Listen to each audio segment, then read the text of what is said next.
Informasi lainnya, hujan lebat diperkirakan akan terus terjadi hingga 3 hari ke depan. Masyarakat dihimbau waspada dengan hujan lebat yang disertai kilat atau petir. Dari hasil perakiraan dan analisa Badan Meteorologi Wilayah 3 Denpasar, hujan dengan intensitas ringan dan sedang diperkirakan akan terus terjadi hingga 3 hari ke depan. Hujan yang mulai terjadi di wilayah Bali bagian tengah ini merupakan peralihan dari musim kemarau ke musim hujan. Untuk wilayah Bali bagian timur dan selatan, hujan diprediksi terjadi pada pagi hingga siang hari, sedangkan pada Bali bagian tengah dan barat terjadi pada sore dan malam hari. Puncak musim hujan sendiri diprediksi terjadi pada bulan Desember dan Januari.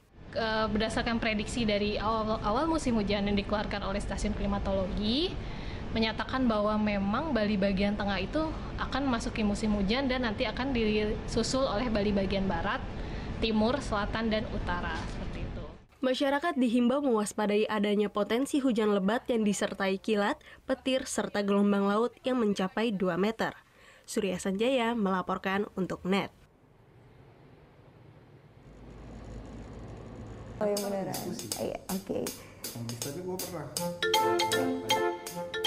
Nah, udah kan untuk beritanya? Jangan lupa di-subscribe, di-like, dan juga di-komen ya akun YouTube dari Net Bali.